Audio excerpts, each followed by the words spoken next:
Hey, welcome to the Jumping Stone Podcast, the podcast where two friends raise a glass and have a conversation. I'm Nick. I'm Kyle. And I'm Cameron. What? Hey, whoa. Hey, guys. Who's this guy? What just happened? For the first time ever, we have our first guest on the Jumping Stone Podcast, and that's Cameron from the Florida Men on Florida Man podcast. Yeah, I'm happy to be here. Yeah. It's the first. So tell us a little bit about Florida Men on Florida Man. So Florida Men on Florida Man is our podcast where we kind of We. discuss. What do you mean we? Yeah, so it's me and my buddies Josh and Wayne, and we had this idea of kind of talking about Florida Man. There's so many headlines that come out of Florida and just like crazy stories and crazy people. Yeah. So we just kind of I mean, we live that every day. Oh, every day. No joke. Yeah. So we just kind of want to highlight that. So we talk about Florida Man, Right. headlines, crazy stories. We kind of talk about our experience growing up and living in Florida, and then like legends and lore and history in Florida. Sure. So, yeah, that's cool. So is the goal of every Florida man to eventually make it into a headline? Is that when you actually become Florida Man? Yeah. If you want to be famous, do something stupid Well, or crazy. Kyle. National stage. Yeah. We can achieve that. I mean, we can brainstorm good ideas too. I'm sure you could come up with something that would land you in the headline section, but first you got to, show up in the news at some point. So it's easier to do than what you think. I am not surprised, and both like, okay, well, we could do this maybe, but at what point, legality? How do you, where do you cross that line of like, okay, I made it, but also what I did was highly illegal. Yeah, I made it, but I made it. and I have a record now. Yeah, I mean that was like the thing with like, people do crazy stuff everywhere throughout the whole country, but with Florida, you have the Sunshine State law where everything is public record. So like arrest records are public records. So it's just so much easier to get stories coming out of Florida because of that. So And it's a thing too. It's a joke of every weird ass thing happens in Florida. Yeah. oh yeah, And We've cornered that market. yeah. absolutely. I think we're proud of it at this point. Like we have to just kind of hold it's it like up Las high. Vegas. Las Vegas owns the Sin City, so Florida's like, I mean, we can't escape it. Hold so my let's- gator toe. Right. Let's just dive hard into it. Yeah. Really cool. Well, we're really excited to have you on, and I want to shout out too, like mad credit to y'all's Instagram feed. Oh, I yeah. love the aesthetic Oh, of y'all's yeah, Instagram feed. I love that, the whole the look y'all got going on there. That would be Wayne. A lot of that comes from like Miami, and Yeah. kind of like It's beach yeah, It's it's, called it's Miami very Vice. 80s, like It's retro. it's kind of Miami Vice type feel, and a lot of people think that we're from Miami. Right. I can see that though. Yeah. No, we definitely don't want to be from Miami, but yeah, we kind of get that vibe on. Well, Instagram. okay, hold on. You say that knowing full well where we are right now, Polk County. Oh yeah. So, like, I guess if there's a worse place, maybe it's Miami. I think Miami is both way worse and way better at the same time. Yeah. Like you keep walking and you're in the wrong spot real quick in Miami. Right. Well, that's the whole spot of Polk County. That's true. People in Just a other lot of counties, wilderness in between. Yeah. people in other counties like just keep walking, and eventually you'll get out of Polk County. It's a good goal to have to get out. To walk out of Polk County, Yeah. Long walk. you're not wrong. Well, Cameron, I see that you've brought us our drink this week. Yeah, and I'm excited about it too because I've never had me it. too. What is it? Overly excited. So we have the Elijah Craig 18-year-old single barrel. Whoa! Holy moly. Yeah. Have you had the 18-year? No, sir. No. I mean, I gotta be honest. I don't even think I've seen it. I saw it in, I believe, London. Oh wow! It's the only place I think I've ever seen it. And it was $1,000 because it was shipped to London. No, it wasn't honestly that bad. Like I considered it, but I was, I had other things that I was specifically looking for, and so I didn't pull the trigger. But yeah, this is exciting. Yeah. For sure. I've never had a bourbon this old, so I'm excited about just that aspect. I haven't either. Yeah, no, I can't think of one I mean, we've had some things that like are blending older bourbons, but they don't tell you what that ratio is. for sure. But like Right. to put it on the Yeah. label, that has to be the youngest bourbon in the bottle. Correct. And it's a single barrel, so it is 100% an 18-year bourbon. Right. Yeah. Can I see that bottle real quick? Yep. I got some bottle words. There's not a whole lot of bottle words on Read it. bottle to me. That's your favorite language. I know it. Age 18 years. All right, so Short and sweet. this was bottled on November 15th, 2019. Good year. Yeah, much better year. 100% so. What are we talking proof? This comes in at 90. Okay. Yeah, 45% ABV. It's pretty low, I feel like, for Yeah, an 18-year-old bourbon. For an 18-year-old bourbon, but you have to remember, like, they're gonna be diluting this because they're losing a lot. Right. So, like, they're trying to recoup some cost here. And they have to make it work for a single barrel. Exactly. All right. Barrel 4557. This is hand labeled too. This is fancy. Yeah. This bottle was given to us thanks to my brother-in-law. Your brother-in-law. Yeah. Shout out to my brother-in-law, Heath. Yeah. Are you shouting out someone else on our podcast? Yeah.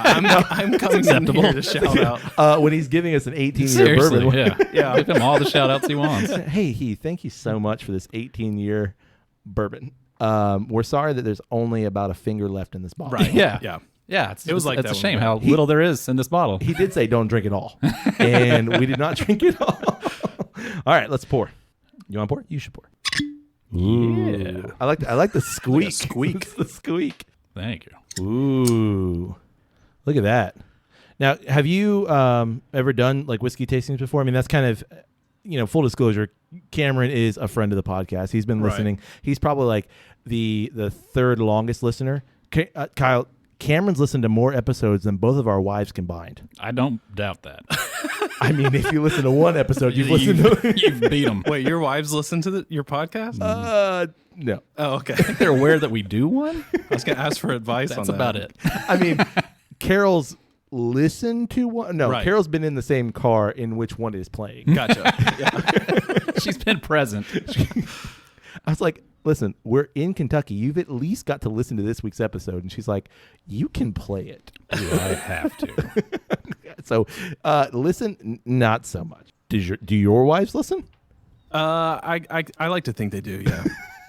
That's a good answer. So have you done a whiskey tasting before? I don't know that I've done like an official whiskey tasting. Well, this is official. Yeah. I mean, this is as official as it gets. As it gets. I mean, I drink whiskey, but as far as an official tasting, this is the most official I've ever. I mean, Dripping Stone. I mean, this is legends. This is as big as it gets. Right. This is big I time. mean, I got to be honest, the only next step up I could foresee is the guy that the guy Richard from the Macallan. Have you seen the guy that with the or Matthew McConaughey. I mean, or Matthew? Yeah, if you're drinking with Matthew McConaughey or this Richard guy, who I'd say they're like a step below us. So yeah, that's pretty good. Actually, so. yeah, I agree. Okay, so we always use Glencairns. Okay. And full disclosure, we're on the back porch studio. It's a little cloudy here in Florida. Yeah. This is our winter. Anti-sunshine state. Sunshine. dark today. It is dark. It's dark and kind of cold and dreary. Foreboding. Yeah, so got some birds in the background, but All right. So official tasting, we put ice and Coke in this. To each his own. I mean, I'm not gonna say no, but no. Not on this one. Especially with this being this. a special bottle. So using Glencairns just focus the flavors here. Okay. In the glass a little bit, kind of focuses. Tulip-shaped glass. Yeah, tulip-shaped glass focuses the nose a little bit more.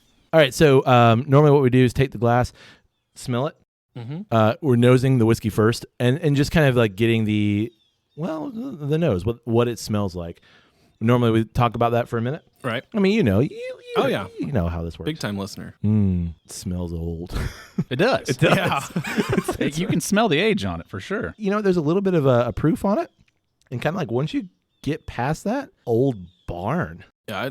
Like woody. Yeah. Yeah, everything just smells like dark. If you want, like, take the glass and kind of tilt it sideways. Don't spill it, and just roll the glass a little bit to get some of that liquid towards the top there. Cool. Maybe some chocolate. Yeah, I do smell chocolate now. Man, it's a lot sweeter than I thought it was. What did we say? What the proof was? 90. 90. Yeah, 90 Yeah, proof. yeah. You got a little bit of the proof on the nose. And it's pretty dark. You know what? To backing it down to 90 and it's still this dark. Yeah, I mean, I wouldn't be surprised if we put this up against a Detling. Like, it might just be a little bit lighter than that, but it is dark. Yeah. I mean, especially we've been drinking a lot of scotches here lately, and those scotches are just blonde. Yeah. I mean, what'd you say? A couple episodes, piss water. think it was watered piss. Watered down piss. That's what it was. Nothing says appetizing like watered down piss. Ardbeg. I get like a little vanilla. Yeah. You know, and I think it's because I've been doing more scotches lately. I miss that pipe tobacco, but there's something there. Maybe it's leather. You know, maybe I said Old Barn earlier. Yeah, that's just wood to me. I mean, I will say this, like the more you do this kind of thing, the more we do this kind of thing, like you're able to start to pinpoint stuff. I was surprised how different it smelled when you told me to roll it. Oh yeah. Yeah. Rolling it, I think, we always kind of attribute it to it's coating the glass, and then that liquid that's on the glass, the alcohol kind of evaporates out of that, so you're able to get more aromas there. Yeah, as soon as you rolled it, I got that chocolate smell. Yeah. I get the chocolate a lot after rolling it. Yeah, I'm getting now that you mentioned it, I'm getting more vanilla too. I don't know what that sweet note is, other than it being an 18-year bourbon, but there's like I don't know. It's like a sorghum syrup sweet. It's like there's complexity to it. Yeah, I'm wanting to attribute a fruit, but like nothing's really jumping out. Exactly. No. It's just sweet. This is not the exact nose, but have you ever smelled like an just overripe banana? It like just smells super pungent sweet. Right. Mm-hmm. Like I'm not saying this smells like banana, but it's like that same sweet quality of like, I don't know. It's just overripened. Yeah. It's just like Too sweet. too sweet. Yeah. All right. I can't hold back anymore. I'm going in. Wow. There's some depth there. You're not wrong. Man. Like Taste all 18 years. Yeah. legitimately, like there's Yeah. like at first I was like, okay, is it kidding? But no, you know that this is aged for sure. I can tell you what it is. It's depth and it's complexity. Yeah. With all the different varieties of Elijah Craig that we've had, Right. I was really wondering, like, is this going to be anything different, or is it just going to be more of sort of the same? This is a lot different. Yeah. What do you think? Yeah, I mean, I feel like you can taste that it's old. Like it just feels like it's been sitting in some wood for a long freaking time. Right. Like I get that like oaky, Yeah. like just wood taste. Like Now, I know you've been to Kentucky. Did you Right. visit any distilleries? yeah, I went to Maker's Mark, Yep. and where else did we go? Jim Beam. I didn't. Okay. We weren't up there for very long for that. Right. So Maker's Mark I've been to a few times though. Yeah. I like that facility. And when we do the Drep and Stone Kentucky takeover. Makers. It's really Oh nice. yeah. It's just nice. It's a nice facility. Did you go into the barrel aging rick houses? Yes. Okay. Yeah. This tastes exactly like that smells. Like that in like smells, the best yeah. way. Yeah. And like I don't know, have you ever been in an aging room like that at all? Nah. Like even like I don't know, you ever been in a wine cellar? Like it just smells like dank and kind of old, but not bad. That's what it smells like, bud. Dank and old and not bad.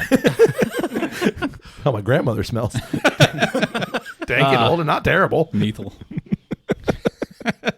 But no, it really like that's what I get. Like old wood. Right. Yeah. Like old wood and sugar. Yeah. Very woody. I feel like I just licked a tree a little bit. It I mean, I feel like I always pinpoint the bitter. Yeah. This has a lovely like woody bitter note that especially comes in right at the end and just kind of that's more or less the finish. Yeah. And I mean, for 90 proof, it's kicking pretty good. You know what? It really is. When you said 90, Cameron, I thought like, oh man, I know how expensive this bottle can be. Right. Because I mean, I think MSRP is 125, 150, somewhere in that range. But it's really difficult to find it at MSRP. So I know what that bottle is, and we always have the debate of like, I don't know, it's 90 proof. Do you want to spend $600 on a 90 proof bottle? Right. But I was kind of surprised it was 90 proof just for that. yeah, Right. but I don't know. I kind of see why now. If you say $600, that's a little hard to justify. But I can Is it that good? I can see a little good? bit more. I mean, this is our oldest bourbon For sure. by a hefty amount. Yeah, I want to say we've had something that was 12, but it's not jumping out at me what that was. No. I mean, we've had scotches that are 12 and I mean, Bunnahaven's a 12-year scotch. Right. And you know what though? With like the Bunnahaven, you get a lot of those same kind of sweet depth, cherry, Right. stone Complexity. fruit. Yeah. Yeah. Yeah. I don't get any fruit. Really? Like I'm not getting a lot of fruit. Like I get a little spice.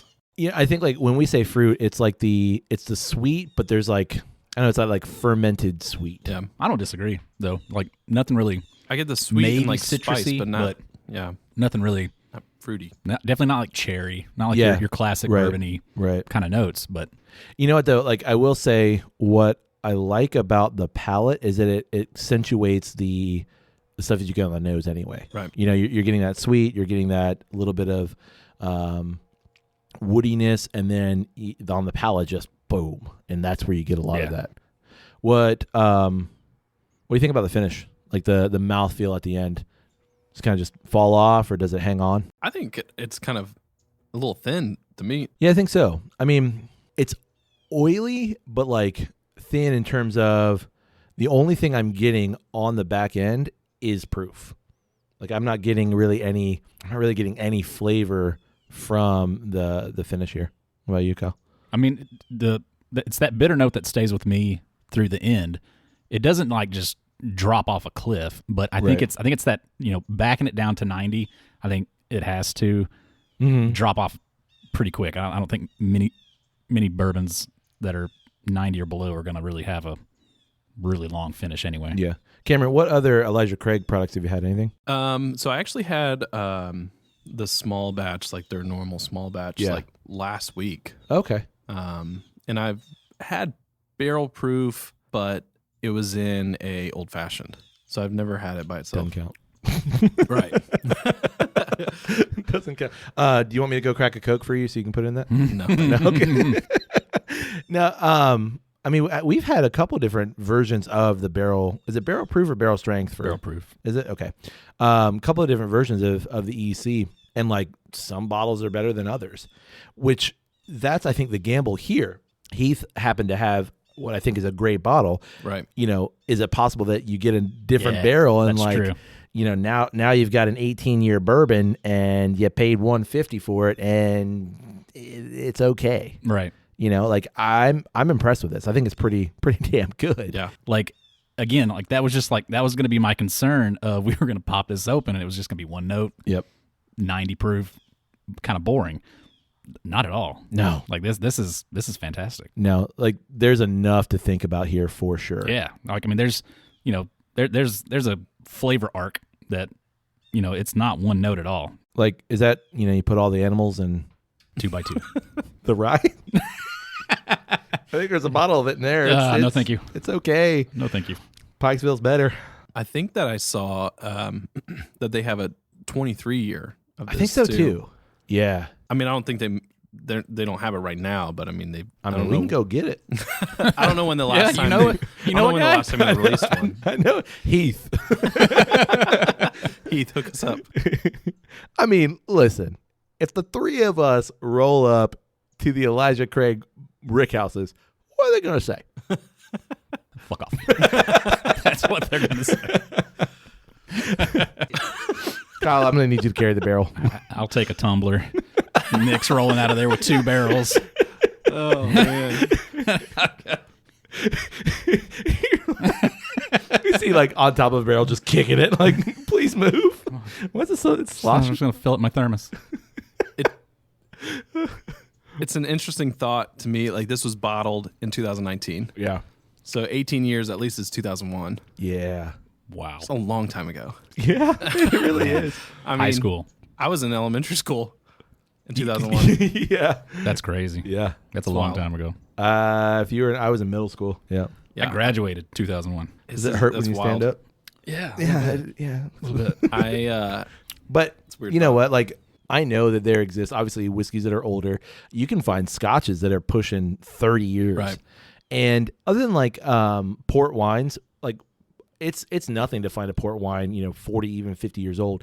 And they're not that expensive. I mean, you can get a 30-year port wine for, maybe $40-50. But It's got to tell you something. I don't know. Get a bottle of Coca-Cola for This Coke was bottled in It's a 1942. 50-year Coca-Cola. Delicious. Tastes like shit. Sell to you for a nickel. My point is, this makes me interested in other super aged stuff. Not interested enough to spend $150 a bottle. Yeah, that's the thing is like this gives credence to that idea of, is it worth it? Yeah, you mean like credence in terms of like Maybe. Well, credence in like, this is really good. This tastes really good. Like, you know, is, yeah. I'm the first one to always be like, you know, screw Pappy. I'm not dying to try it. I'm not dying to have it. It can't be that good. Ugh, this is pretty good.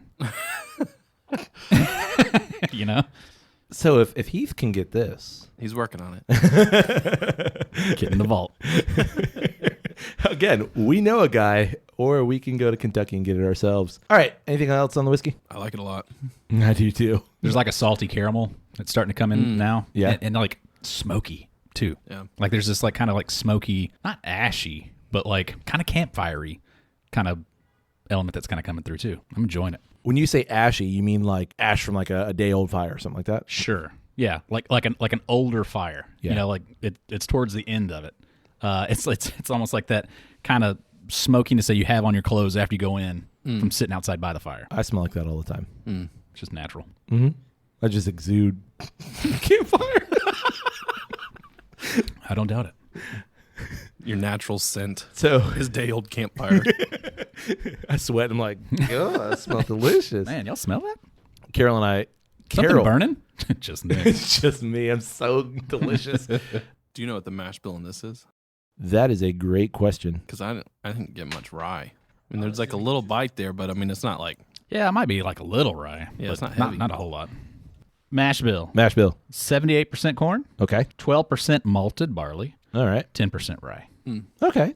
Makes sense. I think that the extra sweetness, I think, is that malted barley. I was gonna say. I mean, it's a lot of corn. It's a lot of but corn. I think that malted barley, I feel like anytime we've had that in a mash bill, I feel like that's been a sweeter. But I see what you're saying in terms of like there's a little bit of a spicy kind of back end to it. Maybe that's where the bitter's coming from is that rye. Yeah, and it's like cinnamony, reminiscent, adjacent. I mean, maybe it's because I'm thinking about it, but man, some more just kind of appeared in my glass, and I'm not disappointed with it. I get the cinnamon now. Yeah, now that he says it, like, and that's so funny. And the more tastings we do, the more things like, you know, there's also maybe that like power of suggestion, like, oh, I get some rye. Yeah, me too. Oh yeah, no kidding. Yeah.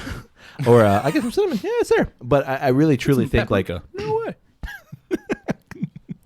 Get Szechuan peppercorn. I think it's just kind of being able to focus on that and that's smell. I think that's a lot of it too. It's like, yeah, maybe it's power of suggestion, but now you're like, okay, can I get this? Your brain I knows don't. what cinnamon smells like, and then it's like, I do smell it. It Right. may smell. Right. It is there. Yeah. All right, so we got a great drink. Yeah, we do. Thanks What again, Heath. yeah, thank you, sir. What shall we talk about? Cameron. I refer to you. What do you want to talk about? Let's talk about... You're the guest here. Yeah, I mean, you guys seen any movies lately? I've seen a little movie lately, Okay. and it's Pixar's new movie, Soul. Right. Have you guys seen it? I've seen it. Yeah. You don't sound happy about it. I saw it. It's an interesting watch. Yeah, it was good. Okay, so we're gonna talk about let's talk about Soul then. Okay. First impressions, first thoughts. Like it, didn't like it. Why? Kaga, All right. I'll be totally honest. do it. I was a little underwhelmed. Okay. I feel like that is not a popular take. Like I've not heard that from anybody else. Like I think my Pixar value scale is a little too highly skewed right now because like I just expect such greatness and like there's so many there's a lot of great things about this that I really appreciate that they did. Right. But just like as a movie in and of itself, it was good. You know, I'd give it like a maybe. Hold on. You said it was okay, and then it was good. Oh, I mean, I you know, You didn't hate it. I didn't hate it. Right. I'm not saying it's a bad movie. I was a little underwhelmed, and I kind of wonder if that's just because I was watching it at home because I didn't get to see it in the theater and get the whole experience. True. You know, I don't want to jump ahead. Well, you know, I think to kind of go where you're going, I think I see where you're headed. Is I try not to put too much into that, but I, you know, at the same time, I can't deny like there's, you know, the theater experience is a thing For sure. and I think just kind of like sitting at home watching it on your couch, It detracts there's from a little bit of that, like, you know, takes a bit of that kind of, you know, aura away from it. Yeah. I was not blown away by this like I was some of the other, you know, Pixar movies. I've got thoughts too. So Cameron, what do you think? First impressions. Going into it, my expectations for what I knew about the movie Right. was I thought it was more so about jazz and like music in general. So I kind of had this expectation of like it's gonna be more about music than it actually was, and like not to say that it wasn't about music, but in a completely different way than I expected it to be. Well, they kind of played that up. Like, yeah, they kind of hooked you in the beginning with the music, and then it was like, and then it more existential. Now let's get into your soul. Yeah, like, which I guess that's in the title. So did you like it? Yeah, I think once I thought about it later on, I liked it more than I did in the moment. In the moment, I didn't like it as much as I probably, wanted to. But later on, when I thought about it, I'm like, well, yeah. And it also got a little too introspective at sometimes. Right. Yeah. No, I'm with you. I think I'm in your camp. Like I in the first watching of it, I was kind of underwhelmed. And I loved the animation of New York City. Like, to me, that was incredible. The animation of the, what is it called? The Before? The Great Before. Yeah. So the animation of The Great Before was cool for about 3 minutes. And then you're like, got it. Okay. I mean, they're essentially doing the Inside Out thing again. Yeah. In slightly different. I mean, I love the... Cubist Jerry's, and I guess the Terry character was Cubist as well. Richard Ayoade. Well, he was one of the Jerrys. Right. Yeah. Too Turkish. Way too Turkish. Way too Turkish. I love that. I love the animation of New York specifically, and I was just kind of like, about everything else. But when I thought about it, when, I kind of like took a step back, really thought about what they're doing, I liked it. I'm not going to say it's, my favorite Pixar movie, but I think you're right, Kyle, that there's this separation, like you're kind of removed from the situation because you're not watching it in theaters. I felt the same way with Onward. Right. I thought Onward could have been, did you see Onward? Mm-hmm. Yeah. Mm-hmm. Yeah. I thought Onward was pretty good, but it was also kind of underwhelming because maybe I didn't see it in the theater. Right. And to me, like, you got these wide, big open shots and spaces, and like, that would have been awesome to see in the theater. Right. And I know, people also kind of felt underwhelmed with Onward as well. Right. I'd say the same thing with that. Like, it was okay. That was a good movie. I was okay. I had a good time with it. Yeah. I mean, it's a different experience watching it in a theater rather than with my toddler climbing on me while I'm trying to watch it. So, like, definitely get what you're saying. Yeah. Yeah. I was underwhelmed, and I'm thinking the whole time, like, this is not a kid's movie. Yeah, no. Yeah. I feel like they tried to set that apart, too, at one point with, like, I mean, we're not really at that point, but, like, all the little kid souls, like, hell. Yeah, right. Hell. Like, I feel like at that point, I'm like, what point are you trying to make? Yeah. They were trying to make some point, but you know what I mean? Yeah. Well, and is it a point that a kid is going to be able to grasp? I don't think so. Like, as adults, like, okay, yeah, I get what you're saying, but like my 10-year-old's probably going to be like, what? Yeah, I'm not sure the whole movie. That's a bad word. I don't think it's for kids at all, really. I just don't see much enjoyment for them. See, here's what I think. I think Pixar and Disney as a whole has kind of realized like their target market. I mean, Toy Story came out in 95. Mm-hmm. So like their target market in 95 was kind of our age group and like maybe the 8 years on either side of where we are. And like that was kind of the age group. Sure. And so now you have an entire, group of people in their 30s, and they're kind of to some degree like hitting that market. Now, obviously they kept with the same kids is what you're saying? Yeah. They're staying with the same age group in a way, like the same kids. Like we grew up with Pixar, they're growing up with us. Yeah, 100%. So like, and this is the first Pixar movie that has been about an adult. I mean, no other Pixar movie has been specifically about an adult. Now, you could say Up, which is also a Pete Docter movie. Pete Docter? Yeah, Pete Docter. You could say Up is about Carl. Sure. But a lot of that is also whatever the kid's name is. Russell. Thank you. I just defer to him. He knows it all. And the dog? Doug. Yeah. See? Squirrel. Right. But this is really the first one that like you don't have, it's an adult protagonist. Like the whole thing is centered around this adult. And he's roughly, in his 30s, maybe a little bit older than Mustache kind of, you don't know. So, he's in that kind of middle age trying to figure out life, which is where the majority of kids in the mid-90s kind of are as well. Right. That's interesting. Didn't think about it that way. That where we started out with Pixar is we're kind of like what's his name? Joe. This is where Joe is. Yeah. Which we did the episode back about those who can't do teach. Joe's a teacher. Right. Wanted to be a musician. Didn't make it. Ended up as a teacher. There was a little bit of that. There was a little bit of that commentary in there, and it's like he got his chance, and he stepped in a manhole. Right. And I feel by the way, spoilers. We never said that. Oh, but come on, I'm wondering if you brought me onto this episode for a purpose now as a teacher that teaches music. About 5 minutes into the movie, until he said that, I didn't make that connection at all. About 5 minutes in the movie, I'm like, well, I'm not gonna like this at all. I mean, it is a true thing, though. It's for sure. I mean, I feel specifically like not just music, but like creative. Yeah, Absolutely. Any kind of creative. I felt the same way too. Yeah, I mean, you kind of feel that. Man, I mean, that whole argument can do, if you can't do teach, but like. I don't know that it's always true, but it still is kind of, it starts getting you thinking like. Well, see, like that was another problem I had with it is that like the portrayal of teachers. And the thing is though, like he was a good teacher. Like he cared about the kids. He was clearly working with kids even outside of the class. Like he was doing well enough that they wanted to give him a position. And maybe this is just the teacher and me like, no, that guy's killing he's it. Got it made. Yeah, he's got he's teaching what he loves. But reaching kids. Ultimately, at the end of the movie, like he kind of figures that out. He figures out like, you know what? No, the point of, and maybe where this conversation is heading, like the point of life isn't that I made it or didn't make it. It's like what I'm doing with the time that I have. Right. So for all intents and purposes, he was doing the thing. Like you're affecting change. You're getting people to love things. Yeah, you just couldn't see it. Absolutely. No. And I think.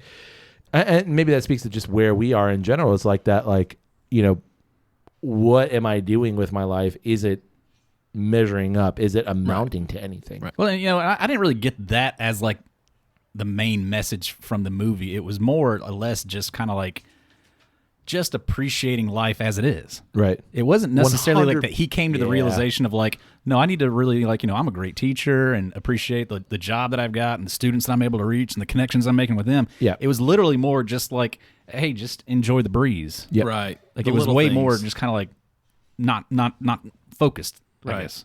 Yeah, 100% so. Like, and what I was saying before is not like he figures out, oh, I'm a good teacher, that's what I should do. It's he figures out that this pursuit, this goal isn't the end all be all. That there's something more than just that. I guess it was more or less interesting that it was that kind of a different take instead of like, I guess you would usually get that story of I'm getting my shot. Right. I'm going to take my shot, right. Hamilton, and I'm going to make the most out of it. Go and I'm going to be successful. And I finally got to do the thing. And it was a much more different or much more interesting take of it's not just I took my shot, I was great, but it really didn't give me what I was expecting anyway. Right. As much as I liked it, I do think there's problems, and I think part of the problem too is like the thing that Pixar always has to do, and that's like explain the rules of the world. Sure. You really see this in the Pete Doctor Pixar movies. Mm-hmm. Up does a little bit of it, but Up does it in a very like specific tear-jerky montage right at the beginning. Right. And then you don't really have to, because it's our world essentially. Up is right, sort of. But you see this a lot in Inside Out, like explaining the rules of this world. Right. And I think Monsters Incorporated, Monsters Inc. explaining the rules of the world. Right. But where Inside Out and Monsters Inc. were successful in that, it's the cutesy nature. Whereas now you have real world and the great beyond and the great before, and you're trying to, explain this and explain characters all at the same time. So it's a little clunky at the beginning. Right. Yeah, and they really were super vague about both the great beyond, well, especially the great beyond. Right. Yeah. Like what happens there, which I get. Well, yeah, I love that, like, that vague. Escalator to the white light. Like, we don't know what's back there. Right. Yeah, they don't want to touch that subject at all. Yeah, they're tiptoeing around it. Yeah. Which I thought in that, I didn't mean to cut you off, but like in that respect, that's pretty brilliant. Like, we're going to do a movie about the afterlife and not really talk about the afterlife. Right. Yeah. It was more about the great before and like Yeah. where souls like determine what you're going to be like in real life and like what your passions are, which again is cute. Like right. It makes that to me is like the child aspect, and the adult is watching that going like, oh, that's cute. You know, babies come from storks. That's cute. Yeah. Yeah. Until he sees his like image of him on Earth and he's like depressed and like sitting like slumped over everything that he does. Sad music and everything's in blue. Yeah. And you get like him being denied from every audition and all this kind of stuff. And you're like, well, okay. Right. That I feel like that set the tone. Like, And like half the adults watching and going like, I know, buddy. I know how you feel. Been there. I too. Why do you want to go back to Earth? Yeah, right. That's a better You could be question. done, man. I don't know when this is set, but you realize COVID's on the horizon. Like, Yeah, right. I just want to stay there. Yeah, you're good where you at. So I think where this movie really excels, though, is what Pixar's known for, especially here lately. Not just plot and story, but the inherent philosophy, like the philosophical perspective, and applying this to an animated film. I mean, we've all seen animated films, and some are, you know, turbo, Right. and some are. I didn't make that up, right? Like that's the thing. That's a thing. Okay, That's thank the you. snail. The snail. Ryan Reynolds. You totally didn't see it. Ryan Wow. Reynolds? I didn't know that. He's the snail. Really? Turbo. Deadpool's the snail, huh? Okay. Snoop Dogg. It's in that. That also He's makes another sense. one of the snails. I'm yeah. interested. Yeah. I'm adding that to Netflix queue right now. I don't know why I picked Turbo. When the cast is That's the just best what part about comes- it, though, That's true. never a good sign. Okay, so you've got like, you know, these kind of throwaway animated movies, but then you have like really deep philosophical considerations of like, I mean, the movie's called Soul. Right. It's about, as you mentioned earlier, Cameron, it's about the afterlife, but in this case it's the before life, and like how really I think it's like getting at the question what it means to be human, which is like centrally philosophical conversation. I concur. I concur too. Yeah. Say that again. He said a lot of this. I'm sorry. I think what Pixar does well is the philosophical consideration, and like at the heart of this film is really the question, like, what does it mean to be a human? Right. And what I think where the movie kind of came up short though was I feel like there's a lot of other Pixar movies that do that just better. Yeah. Like, you know, connecting it to his love of music when it really ended up not being about that. You know, I feel like Coco kind of did that a little better. I agree. Like, because like that was his driving force, and that's what drove him through the entire movie. You know, the existential, the great beginning, and all that. Like, just like the introspective, I feel like was handled a little bit better in Inside Out. I also agree. You know, it's just kind of one of those things. Like, it reminisced a bunch of like Pixar stories that I felt like kind of did the same thing better, and they were just kind of like trying to mash them together. I don't know if that's, you know, necessarily like a downside to this movie specifically, but that's No, just kind I of like mean, where I was left thinking. I see what you're saying, but like I think like it does that well though. In terms of like, if you want a philosophical movie, you could show this to a philosophy class and they could just, you know, they could have a field day with it because of what it's hitting. Right. I mean, the what was the small soul that he like mentored, 22. Yeah, I mean, I feel like it took me a while to realize the point that they were going to make with Tina Fey's character, 22. Yeah. Like, you know, which was, you know, she's this, you know, young soul that hasn't gone to Earth yet because she hasn't found her passion or her spark. And like, Right. you're supposed to find that before you go to Earth, which is a weird concept anyways, but like, you have to find this spark to be able to go to Earth and be born. And like, she just never found it for like thousands of years or something like after the best mentors yeah, couldn't like give it Abraham to her. Lincoln. That and montage Gandhi. was great. Yeah. Like Gandhi and Mother Teresa Lincoln. and Lincoln. I think I think it took me a while to realize what they were doing with that character. Right. Like, you know, the point that they were making, which was ultimately at the end of the film, which was the whole point of the film. But like, I didn't get, all right, what is going to be her spark? Yeah. And like, what is, you know, because that's where they were leading. It was less about Joe's spark. I mean, really his obsession. Yeah. Rather than his 100%. Like they lean so hard into the spark aspect. Yeah. I mean, I think it was more about Joe's obsession rather like, you know, his obsession rather than her lack of spark. So they lean so hard into the spark, and like for the first 45 minutes, or really like once he meets 22, you're like, okay, we clearly know what's going on. He's going to help her get her spark. Right. Like, that's the crux of the movie. And then like hard right. Now. And it was in that section where he sees his life and there's a realization of, okay, maybe it's not about the thing I thought was my spark. Right. And like kind of a letdown, because that's where you're led for more than half of the movie. Yeah, like thinking about it right now, it's almost, you've got 22 who was almost like a nihilistic figure of nothing matters. That's where I'm going. Nothing matters. There's no meaning to anything. I'm happy where I'm at. I'm comfortable.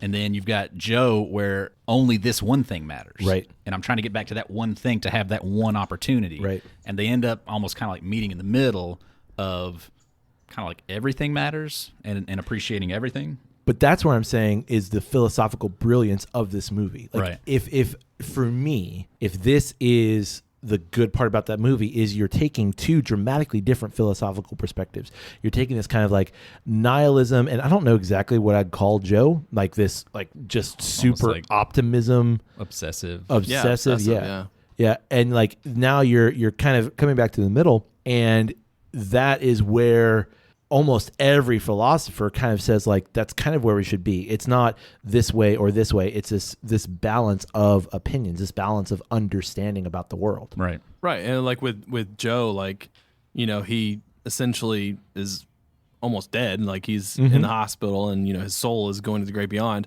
And all he could think about was getting back to play a specific show. Like, right. And like, oh, my like life is finally starting. Like there was no thought of, hey, my family or my friends or like, you know, things that actually matter rather than like, it was purely focused on this obsession of playing this show and like, oh, I finally have my start. Yeah. So, which is juxtaposed against 22's, who cares? Right. Nothing really matters. Yeah. It's almost narcissism. Oh, yeah.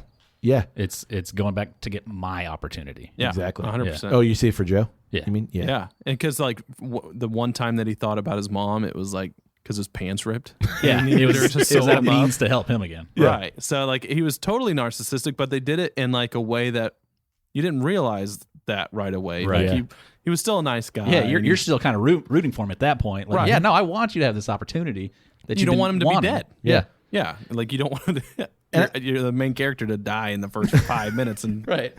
And I think that's also like kind of like cool that Pixar sort of subverts that a little bit, of like the character that you thought was going to be the protagonist, or the character that you thought was going to go through that development does so, but like really in the last 5 minutes of the movie, like it's right at the end. And you kind of like, that's also the downfall of, you're rooting for this guy. You want this guy, you want him to make it back to Earth and to get his show. And like, again, hard right, that's not what it's about.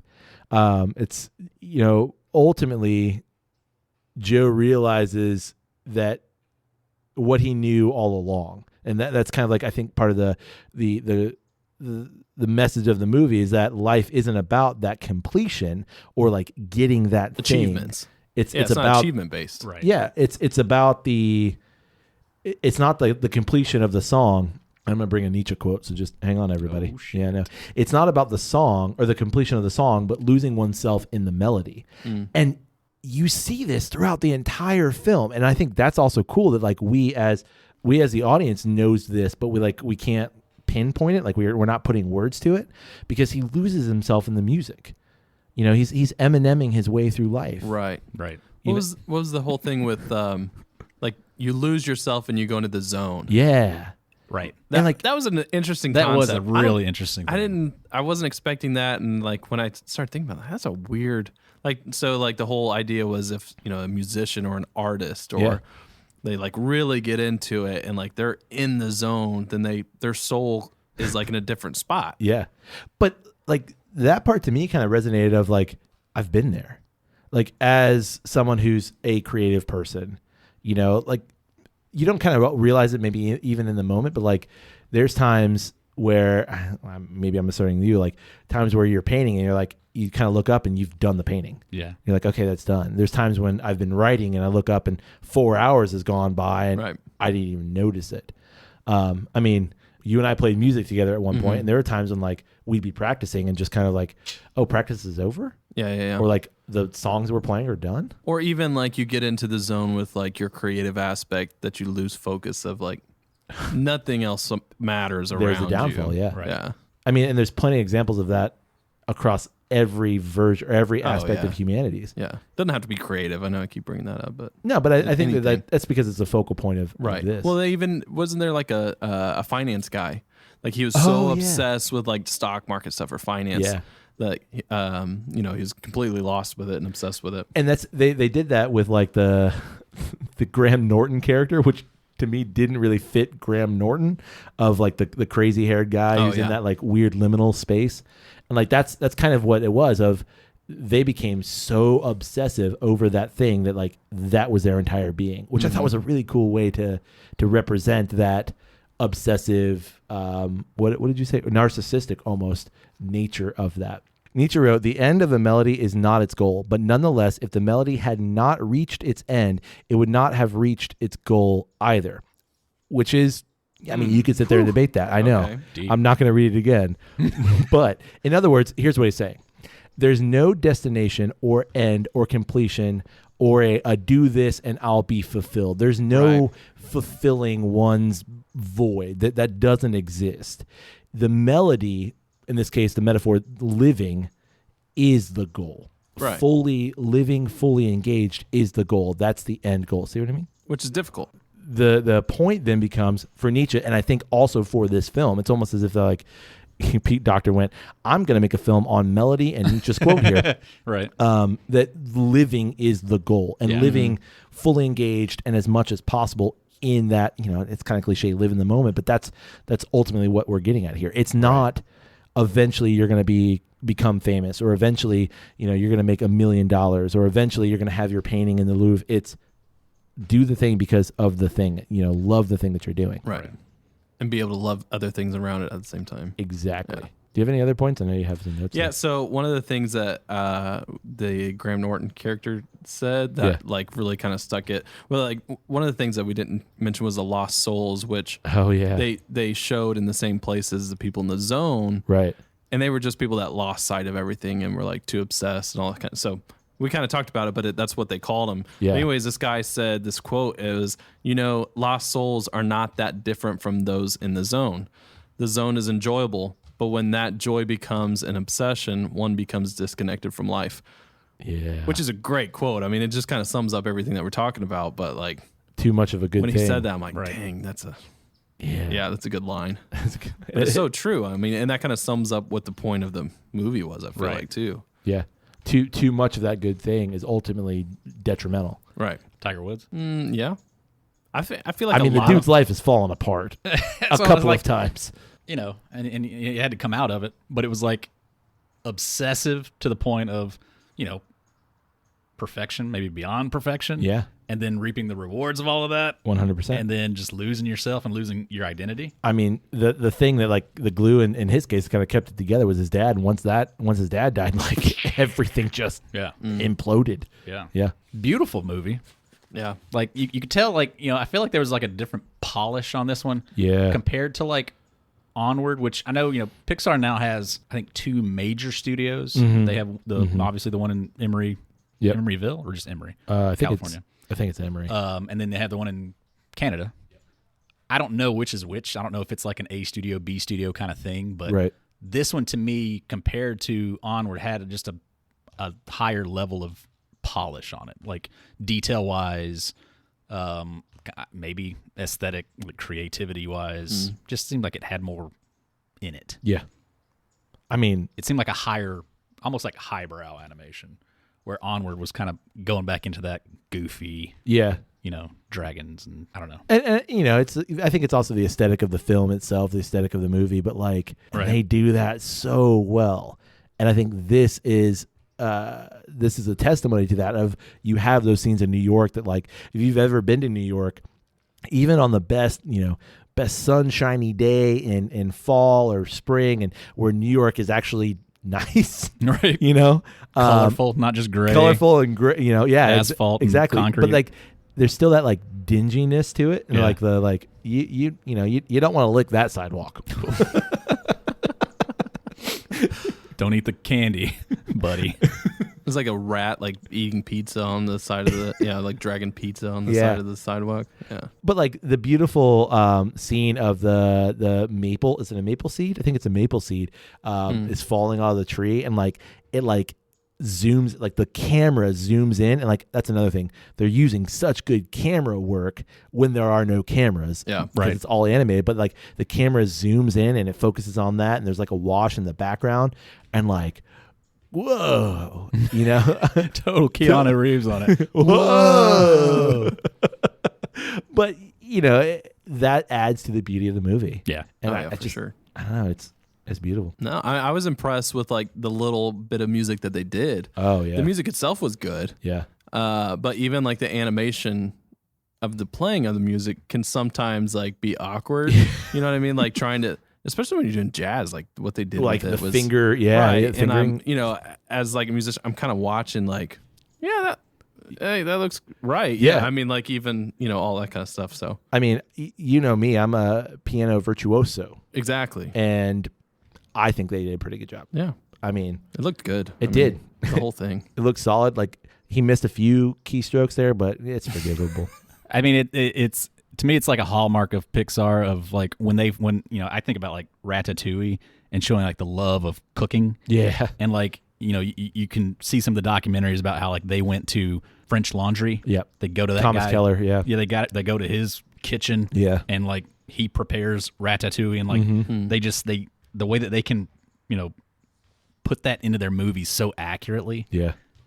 They do a fantastic job of that sort of thing. For so sure. like when they're showing him, when he goes into the zone at the beginning, when he's, in the middle of his lesson, gorgeous. Like just goosebumps. Yeah. You have anything else?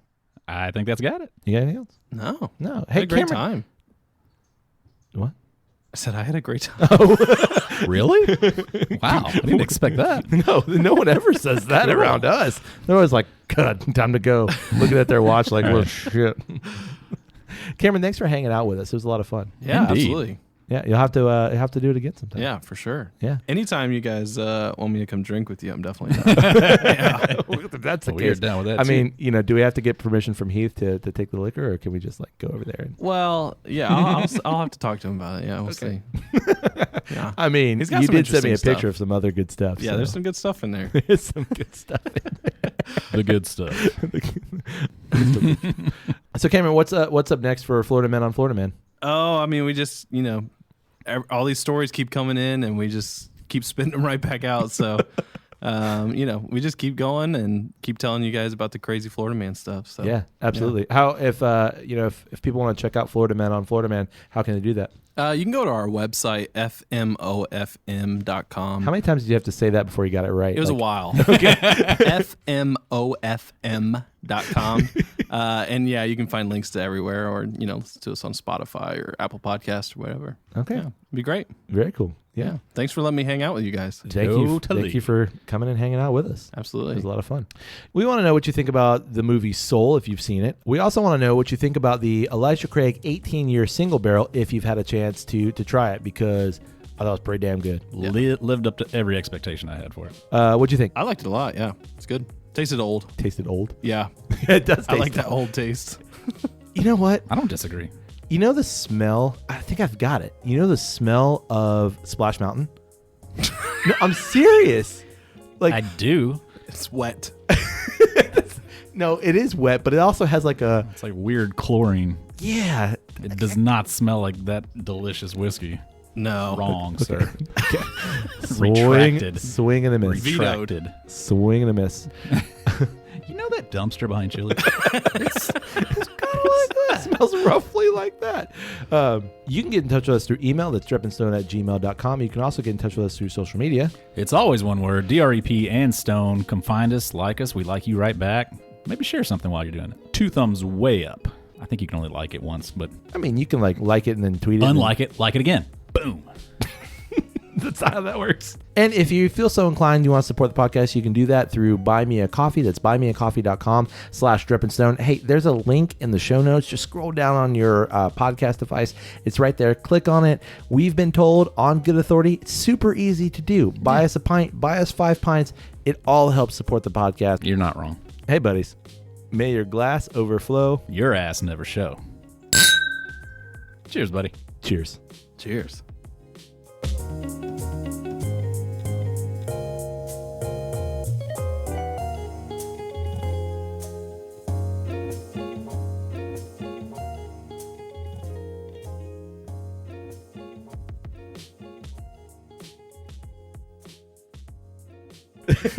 Cut that out, Nick. It's nice and chilly out here today. A little bit. Did you go out to your car? Pee in the front yard? Yeah. Yeah, I hope that was okay. I don't care. Your bush just looked a little... It's the most random thing I've ever seen. Badminton. I don't know why that's... Like... Yeah, it's the badminton's not bad. It's when they start like kicking the volleyball. Handwriting. It's hard. He quoted it wrong. It's hard. Writing in fat kindergarten crayons. I don't know why I choose that as my writing utensil, but I do it every time. Go put on your badminton clothes. Let's get it on. It's time. It's time. It's time to badminton. Whole neighborhood felt that. Somebody's getting Shock their gun wave. loaded. Around here. Government warning. According to the Surgeon General. I'm pregnant. Not again. Do all birds have corkscrew penises, or is it just ducks? Wait, what now? I have on good authority. It's all of them. Every time I've checked. That guy on Sesame Street. Look out! We're saying words and we don't really know what they mean. I wasn't trying to look up Elijah Craig. I was trying to look up Elijah Wood. Click-a-ling. It's not just the one clink anymore. It's click-a-ling. Sorry. Forgiven. Thank you.